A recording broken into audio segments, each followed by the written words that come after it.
नमस्कार. उपास म्हटला की साबुदाण्याची खिचडी आणि बटाट्याची भाजी हे समीकरण असतं.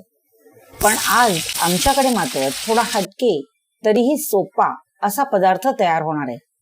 तो पदार्थ कोणता ते सांगतायत माझ्या सासूबाई.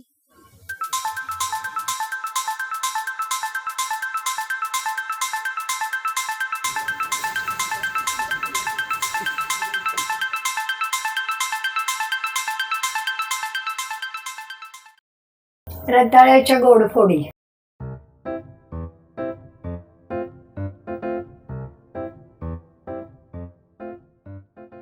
कसं केलंय ते सांगा आम्हाला. त्याच्यासाठी मी अर्धा किलो रताळी घेतली, ती स्वच्छ धुवून घेतली, सालं काढली आणि मग त्याच्या पातळ काचऱ्या चिरल्या. अच्छा. आणि मग तुपावर 4 मोठे चमचे तूप घातलं, 10-12 लवंगा टाकल्या. लवंगा अशा जरा फुलल्यानंतर जिरं टाकलं आणि मग त्या काचऱ्या ज्या चिरल्या त्या टाकल्या.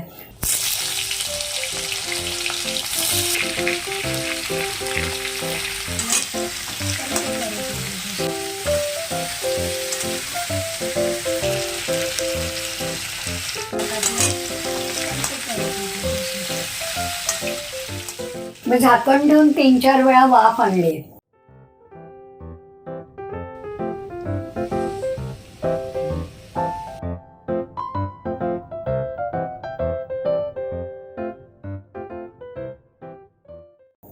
असं 2-4 वेळा केल्यानंतर ते शिजतात.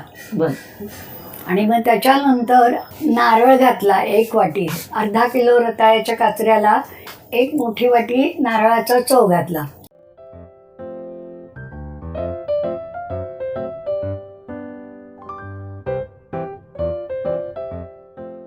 बर. मग पुन्हा त्याला वाफ आणली, नारळ चांगला शिजू दिला आणि मग साखर घातली. बर. साधारणपणे साखर मोठे 5 ते 6 चमचे लागते. म्हणजे ज्याला कमी गोड हवा असेल त्यांनी कमी साखर घातली तरी चालेल, बर. पण निदान मोठे 6 चमचे लागते. अच्छा. हो, कारण आपण त्याला गोड पोळी किंवा गोड काचऱ्या म्हणतो, त्यामुळे त्याची चव गोड आली पाहिजे.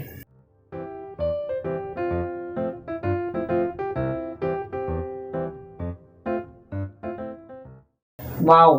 तर अशा या रताळ्याच्या गोड फोडी म्हणा किंवा गोड काचऱ्या म्हणा तयार आहेत.